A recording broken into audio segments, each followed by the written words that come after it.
উচ্চ মাধ্যমিক environmental science তথা পরিবেশ বিজ্ঞান বিষয়ের শেষ মুহূর্তের বাছাই করা সাজেস্টিভ কিছু গুরুত্বপূর্ণ প্রশ্ন থাকছে। এই প্রশ্নগুলি তোমাকে অবশ্যই পড়তে লাগবে। এই প্রশ্নগুলি যদি তুমি এখনও বাড়িতে প্র্যাকটিস না করে থাকো, শেষ মুহূর্তের শেষ লগ্নে এসে এক ঝলকে দেখে যাও, নিঃসন্দেহে তুমি উপকৃত হবেই হবে এবং 100% নিশ্চিত সহকারে বলছি তুমি পরীক্ষায় কমন পাবেই পাবে। তো ভিডিওটি প্রথম থেকে শেষ পর্যন্ত দেখতে থাকো। ভিডিওটি ভালো লাগলে একটা লাইক করে দিও, বন্ধুদের মাঝে শেয়ার করে দিও, আর চ্যানেলে নতুন হয়ে থাকলে সাবস্ক্রাইব করে দিও। তো চলো শিক্ষার্থী বন্ধুরা, সরাসরি আমরা চলে যাচ্ছি আজকের চূড়ান্ত গুরুত্বপূর্ণ ভিডিওটির দিকে। তো সরাসরি আমরা চলে আসলাম একেবারে চূড়ান্ত গুরুত্বপূর্ণ প্রশ্ন উত্তর পর্বে। এই প্রশ্নগুলি তুমি শেষ মুহূর্তে এক ঝলকে দেখে যাও, নিঃসন্দেহে তুমি উপকৃত হবেই হবে এবং পরীক্ষায় 100% নিশ্চিত সহকারে বলছি কমন পাবেই পাবে। তো দেখো, প্রথমত আমরা আসি তোমাদের জীব বৈচিত্র্য থেকে কোন প্রশ্নগুলি ভীষণ গুরুত্ব দিয়ে পড়বে। এক, অস্থানিক সংরক্ষণ বলতে কি বোঝো? জীব বৈচিত্র্যের ধরন বলতে কি বোঝো? বিভিন্ন প্রকার জীব বৈচিত্র্য সম্পর্কে আলোচনা করো। জীব বৈচিত্র্য বিনাশের কারণগুলি আলোচনা করো। জীব বৈচিত্র্যের মূল্য বলতে কি বোঝো? বন্যপ্রাণী সংরক্ষণের প্রয়োজনীয়তাগুলি কি এবং পরিবেশ সংরক্ষণের গুরুত্ব আলোচনা করো। জীব বৈচিত্র্যের উপর অপরিকল্পিত উন্নয়ন ও আগন্তুক প্রকৃতির প্রভাব আলোচনা করো।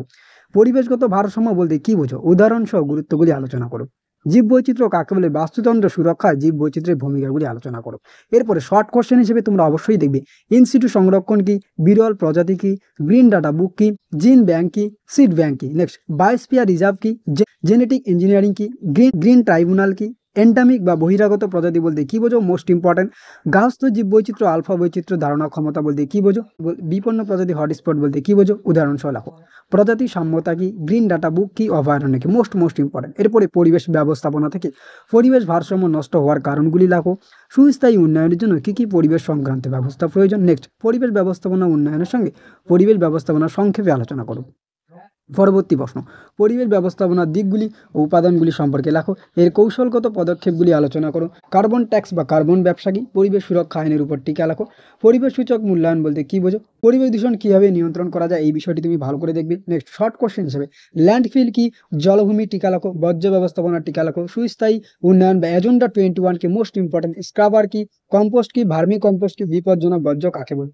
সুস্থায়ী উন্নয়ন থেকে নাম্বার 1, ফোরাল বলতে কি বোঝো? অর্থাৎ রিডিউস, রিউজ, রিসাইকেল, ডিফিউজ। এই বিষয়টি বর্তমান এবং ভবিষ্যৎ জীবনযাত্রা মান উন্নয়নে বিভিন্ন প্রকার পরিবেশ শ্রেণিত সমস্যা এবং তার সমাধানের উপায়গুলি বর্ণনা করো। সুস্থায়ী উন্নয়ন বলতে কি বোঝো? জীবনযাত্রা মান উন্নয়নে সুস্থায়ী উন্নয়নের ভূমিকা লেখো। সুস্থায়ী উন্নয়নে সরকারি এবং বেসরকারি সংস্থাগুলি ভূমিকা লেখো। স্থিতিশীল উন্নয়ন বলতে কি বোঝো? সুস্থায়ী উন্নয়নের লক্ষ্যে প্রধান বাধাগুলি কি? জীবাশ্ম জ্বালানি সুস্থায়ী ব্যবহার কিভাবে সম্ভব উদাহরণ সহ আলোচনা করো। নীল বিপ্লব কি, জল সভ্যতা বলতে কি বোঝো? জৈব অবঙ্গুর পদার্থ কাকে বলে? উদাহরণ সহ লেখো। পার্থিব মূল্যায়ন কি, সুস্থায়ী ভোগ কি, সৌর মূলধন কি? এরপরে সুস্থায়ী কৃষি থেকে নাম্বার 1, সুস্থায়ী কৃষি ব্যবস্থায় জৈব সারের গুরুত্ব আলোচনা করো। ভার্মি কম্পোস্ট কি, সুস্থায়ী কৃষি বিকাশের জন্য প্রয়োজনীয় পদক্ষেপগুলি আলোচনা করো। বাজার বাগান কৃষি কি, শস্যাবর্তন কাকে বলে? পরিবেশের উপর কৃষির রাসায়নিক প্রভাবগুলি আলোচনা করো। সুস্থায়ী কৃষি পদ্ধতি কর্ম পরিকল্পনা সম্পর্কে আলোচনা করো। সুস্থায়ী কৃষি উপাদানগুলি আলোচনা করো। সবুজ সার বলতে কি বোঝো? মিশ্র শস্য বলতে কি বোঝো? মাইকোরাইজা কি, শস্য পোকার ভৌত নিয়ন্ত্রণ বলতে কি বোঝো? ফসল উৎপাদনে মাটির গুরুত্ব আলোচনা করো। এরপর শর্ট কোশ্চেন হিসাবে বায়ো ফার্টিলাইজার কি, ইন্টারক্রপিং কি, বিটি টক্সিন কি, আইএমপি কি, ডিডিটি কি, নিবিড় মিশ্র চাষ কি, ল্যাটেরাইট মাটি কি, হিউমাস কি, মিশ্র সার কি? অ্যাগ্রো ফরেস্ট্রি কি, জুম চাষ কি, স্থানান্তর কৃষি কি, লেক হিমোগ্লোবিন কি, ক্রায়োপোটিন কি, বায়োসাইড কি, মেজর পেস্ট কাকে বলে? ফিউমিগেন্ট কি, উদাহরণ লেখো। পেস্টিসাইড ও হার্বিসাইড কি? এরপর পুরো নাম হিসেবে তোমরা অবশ্যই এগুলি দেখবে, যেমন CITES, SPCB, ETL, UNESCO, VA, WWF, BOD, COD, CDM, ICAR, EMP, EPA, PN, PPM, NAB, NCEP, SPM, RSPM, WCED, JFM। অবশ্যই তোমরা এই ফুল ফর্মগুলি দেখে নেবে।